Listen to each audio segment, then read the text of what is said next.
Hey, warriors. The second they sense fear, they think they've already won. The moment they catch hesitation in your eyes, they step closer. Their voice gets louder. Their posture gets bigger. They lean in, stare longer, invade your space, and try to make your mind fold before your words ever form. Intimidation is rarely about truth. It's about pressure. It's theater. It's a performance designed to make you react before you think. Picture this scene. Someone is pushing hard. Their tone is sharp. Their presence feels heavy. Most people rush to defend themselves. They talk too fast. They explain too much. They try to prove their worth in the heat of the moment. And that's exactly where they lose control. Because intimidation feeds on reaction. It survives on emotional movement. The more you flinch, the stronger it grows. The more you rush, the more power you hand over. But what if you could stand still instead?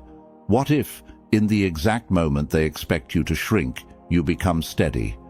No raised voice, no nervous smile, no defensive rambling, just calm eyes and grounded silence. Suddenly the script breaks. Their rhythm collapses. Their pressure has nowhere to land. And the balance of power quietly flips without you ever throwing a punch or raising your volume. Intimidation isn't strength. Real strength doesn't need to crowd your space or crush your voice. Intimidation is usually a strategy used when someone wants control fast. It's a shortcut move. A psychological shove meant to rush your decision-making and weaken your posture. Most people fall into this trap without even realizing they're inside it. They think they're defending themselves, but they're actually stepping into the other person's frame. Today, you're going to learn how to step out of that frame completely. I'm going to walk you through 7 Machiavellian psychological tactics that shift the ground under anyone who tries to overpower you. These are not about yelling louder or acting tougher. They're about control, timing, and mental positioning, silent dominance, composed pressure, strategic calm. When you use these correctly, the person trying to intimidate you starts to feel uncertain instead. This is not about becoming cold or cruel. It's about becoming unshakable. There is a difference. You don't need to attack. You don't need to threaten. You don't need to prove anything. You just need to stop playing their game and make them stand in yours. By the end of this, anyone who tries to push you around will feel like they've run into a wall they cannot move. Before we begin, I want you to drop this affirmation in the comments. Calm beats pressure. Number 1, freeze the stage. Every intimidation attempt is a performance. There is always a hidden stage, an invisible spotlight, and an expected reaction from you. The aggressor is not just speaking to communicate. They are acting to provoke movement. They want a visible shift, a defensive reply, a nervous laugh, a quick denial, a rushed counterattack. That response is their reward. It tells them the pressure is working. The moment you understand that intimidation is theater, you stop being the audience and start becoming the empty room. When pressure comes at you, your first instinct is usually speed. Faster speech, faster thinking, faster emotion. Your body wants to close the tension gap as quickly as possible. That instinct is natural, and it is exactly what gives the other side leverage. Freezing the stage means you deliberately break that tempo. You do not rush to answer. You do not hurry to defend your position. You let the moment hang in the air longer than feels comfortable. Silence becomes your first move, not your last. Hold your posture steady. Keep your shoulders level. Let your breathing slow down instead of speed up. Keep your eyes focused but not hostile. You are not challenging. You are unmoved. This stillness sends a signal that is stronger than any clever sentence. It says, Your pressure did not land. Most people have never been trained to handle calm resistance. They are prepared for argument, not composure. When their emotional push meets a motionless wall, their certainty starts to wobble. There is a powerful psychological effect that happens here. When someone tries to dominate through forceful presence and receives no immediate feedback, self-awareness turns inward. They begin monitoring themselves. Their mind shifts from attacking to checking. Am I going too far? Do I look foolish? Why aren't they reacting? That internal questioning drains their momentum. Energy that was aimed at you now loops back into them. Your face matters here more than your words. Avoid dramatic expressions. No smirking, no eye-rolling, no exaggerated seriousness. Neutral is stronger than theatrical confidence. Think of a judge listening in a courtroom, attentive, unreadable, grounded. Let them speak into that neutrality. The longer they continue without emotional payoff, the more exposed they feel. Performers without applause become uncomfortable very quickly. Another key element is micro-movement control. Do not fidget with your hands. Do not adjust your clothes repeatedly. Do not shift your feet back and forth. Small, restless gestures signal internal disturbance. Stillness communicates inner authority. Even if you feel tension inside, reduce visible motion outside. Power is often judged by surface control, not inner sensation. Many people worry that pausing will make them look weak or unprepared. The opposite is true. Leaders pause. Negotiators pause. High-status communicators pause. Quick replies are common. Measured responses are rare, and rarity creates perceived strength. When you finally speak after a deliberate gap, your words land heavier because the space before them built weight. Remember this line and make it part of your mental reflex. If you don't react, their performance dies. You are not ignoring reality. You are removing their stage lighting. Without reaction, intimidation has nothing to feed on. The encounter shifts from emotional combat to psychological imbalance. In your favor. Drop this affirmation in the comments.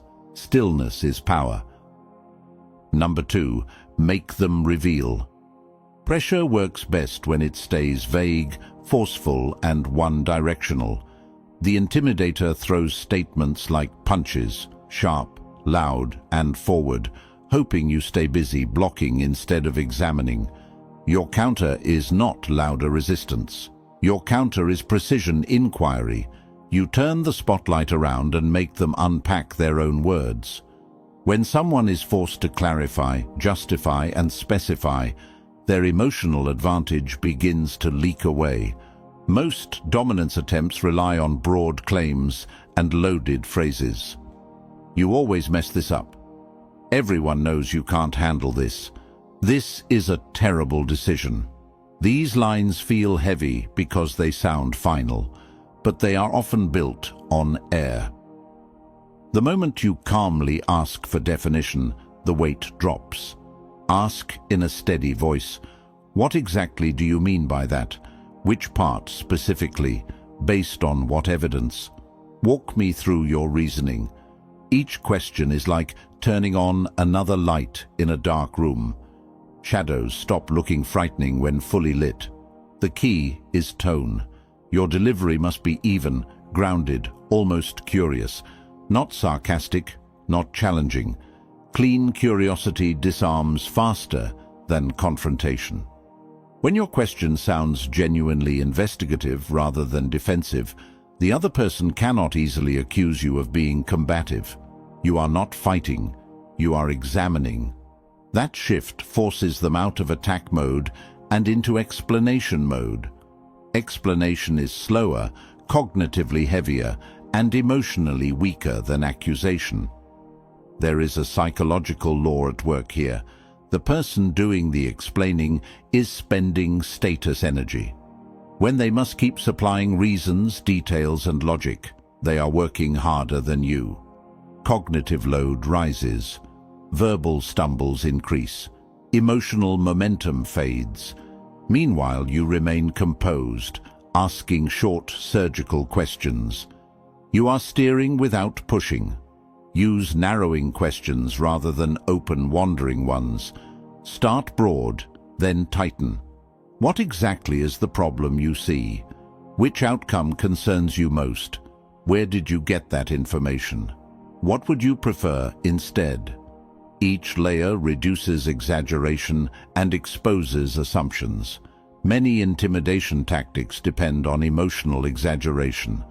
Specificity dissolves exaggeration. Another advantage appears. Contradictions surface.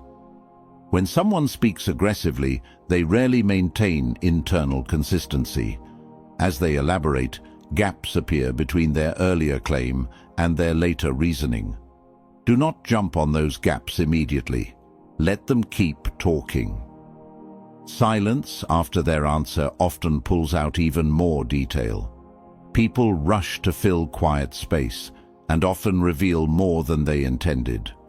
Your body language should remain receptive but firm.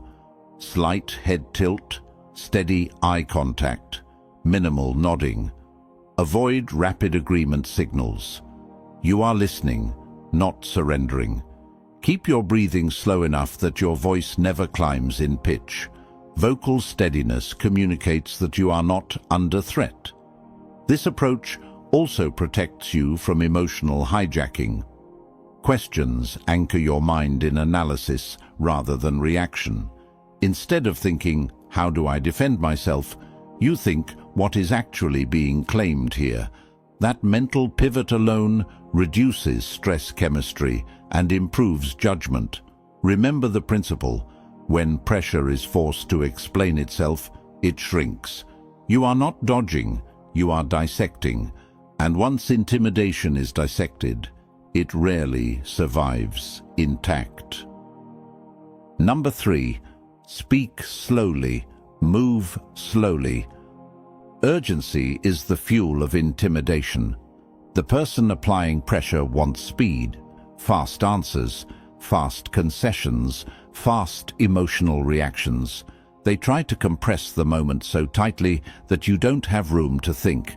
Your countermeasure is deliberate tempo.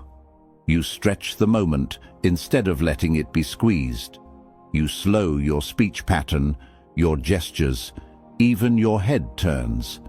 Controlled pacing signals internal command in a way volume never can.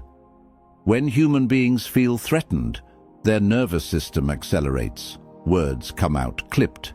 Sentences stack on top of each other. Pitch rises. Breathing becomes shallow. All of this broadcasts stress. Even if your arguments are strong, rushed delivery makes them sound fragile. A measured cadence, on the other hand, makes simple language sound authoritative. Pace shapes perception more than vocabulary. Start with your breathing rhythm. Inhale through your nose, let the air settle low, then speak on the exhale. This naturally reduces vocal speed and lowers tone. Lower tone is associated with steadiness and credibility across cultures. You are not trying to sound dramatic. You are aiming for grounded. Imagine each sentence weighs something. You place it down, you don't throw it. Insert small pauses between thoughts, not awkward gaps, intentional spacing. A brief beat before answering a charged remark creates gravity. It shows you are choosing your words rather than being pushed by emotion. Listeners interpret chosen speech as stronger than reactive speech.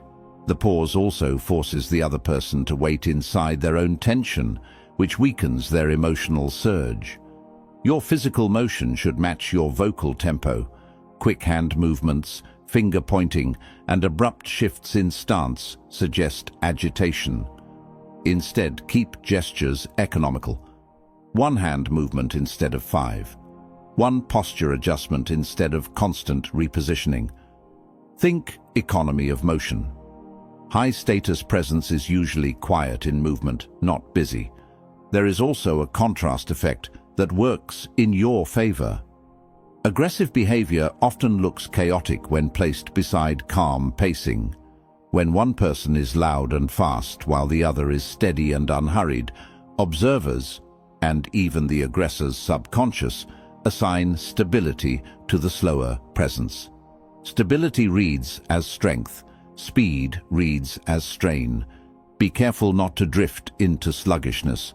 The goal is controlled tempo, not lethargy. Your words should remain clear, your articulation sharp. Slow does not mean dull, it means deliberate. Each phrase should feel placed, not spilled. If you notice your rate climbing, consciously shorten your sentences. Shorter lines are easier to deliver with control. Another benefit appears internally. When you regulate pace, you regulate emotion. Body tempo and emotional intensity are linked. By slowing outward behavior, you send feedback to your nervous system that the situation is manageable. That feedback loop helps keep your judgment intact. Use this mental cue. Pressure speeds up. Authority slows down. Let that guide your timing. You are not matching their storm. You are changing the weather around it. When your tempo stays anchored, their attempt to rush you loses its grip.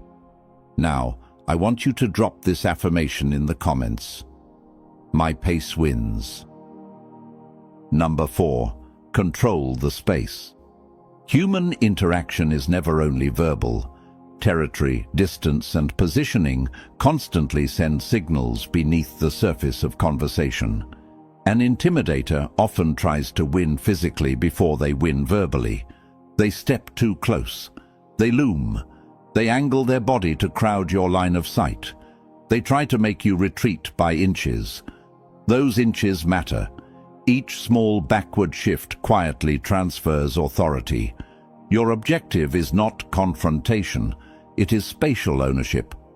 Start by becoming aware of your footprint. Plant your feet at a natural shoulder-width distance. Balanced, not rigid. Weight evenly distributed. This stance alone changes how pressure feels in your body. When your base is stable, your voice and eye contact stabilize more easily. Narrow footing leads to sway and micro-retreat. Grounded footing communicates readiness without aggression. If someone advances into your personal zone, resist the reflex to step back instantly. Most people yield space automatically to avoid discomfort. That automatic yield is exactly what a dominance move is trying to trigger. Instead, hold position for a beat. Let them be the one who feels they crossed a boundary. Often they will self-correct when they realize you are not shrinking. Your torso orientation also matters. Keep your chest open and square rather than turned away. Angling away signals withdrawal. Squared alignment signals presence. This does not mean staring them down like a challenger. It means remaining fully there instead of partially exiting with your body. Use micro-adjustments instead of retreats. A slight forward lean from the hips, very small, can neutralize someone else's forward pressure without looking aggressive. It says you are engaged, not cornered. Engagement reads as confidence. Withdrawal reads as vulnerability. The difference can be only a few centimeters. Objects in the environment can be used intelligently. A table edge, a chair back. These create natural boundaries. Positioning yourself with a subtle barrier between you and the other person can reduce their ability to crowd you while keeping the interaction civil. This is not hiding. It is structuring the interaction field. Head height is another silent indicator. Keep your chin level. When people feel pressured, they often tuck their chin down or lift it defensively. Both broadcast tension. Level head position projects neutrality and self-command. Pair this with relaxed shoulders, not raised, not slumped, and you project grounded authority without theatrics. Eye line should be steady, but not locked in a hostile stare. Think anchor, not laser. You are present and attentive, not predatory. Short, natural breaks in eye contact are fine, but avoid darting glances. Rapid eye movement suggests search for escape. Smooth eye behavior suggests internal certainty. There is a psychological boundary effect at play. When you maintain your spatial ground, the other person subconsciously registers that escalation will require effort. Effort reduces impulsive dominance behavior. You are increasing the cost of intimidation without saying a word. Those who hold their ground hold the frame. Space is not just physical. It is psychological territory expressed through posture and placement. When you keep your ground calmly, tension reorganizes around you instead of over you. Number 5. Strategic indifference. Many pressure tactics depend on emotional hooks. The intimidator throws out remarks designed to trigger pride, anger, embarrassment, or the need to prove yourself. They are fishing for a reaction that gives them leverage. Strategic indifference cuts the line. You do not bite, not because you are numb, but because you are selective about what earns your emotional energy. This is not passive behavior. It is controlled non-investment. You are fully aware of what is being said, yet you choose not to grant it emotional weight. Most people confuse strength with visible pushback. True psychological strength is often quiet non-attachment. When a provoking comment lands and finds no emotional handle, it drops. The first step is internal labeling. Instead of absorbing the remark personally, categorize it mentally. That is a pressure move. That is bait. That is posturing. Labeling creates distance between stimulus and feeling. Distance gives you choice. Choice gives you control. Without that gap, emotion drives behavior automatically. Your facial response should remain lightly neutral, not frozen, not expressive. A relaxed mouth, steady gaze, and composed brow communicate that nothing destabilizing just occurred. Avoid forced smiles or exaggerated seriousness. Overmanagement looks artificial. Think natural calm, not performance calm. Verbal replies, if needed, should be minimal and low temperature. Short acknowledgements work well. I hear you. Noted. That's your view. These phrases neither agree nor fight. They absorb without amplifying. The goal is to keep the interaction from gaining emotional heat. Heat is the resource intimidation needs. One powerful element of this tactic is expectation violation. The aggressor expects resistance, apology, or visible discomfort. When none appears, their prediction model breaks. Humans rely heavily on predicted reactions during social dominance attempts. When prediction fails, confidence drops. They may push harder briefly, but without emotional payoff, escalation becomes tiring. Watch your micro-signals: quick defensive laughter, sarcastic tone, sharp sighs. These leak emotional engagement even when your words are neutral. Smooth delivery matters. Think of your voice as level water, not choppy waves. Even your blinking rate can communicate tension. Slower blinking often reads as calm presence. Strategic indifference also protects your decision quality. Emotional hooks narrow thinking. Non-attachment keeps your cognitive field wide. You can evaluate the situation instead of being pulled inside it. That wider mental frame allows smarter next moves, whether that is boundary setting, redirection, or exit. There is an important boundary here. Indifference to provocation does not mean tolerance of abuse. You are disengaging from emotional manipulation, not accepting mistreatment. If a clear line is crossed, you can state a boundary plainly and briefly, without emotional charge. Calm boundary statements are far more effective than heated rebuttals. Think of attention as currency.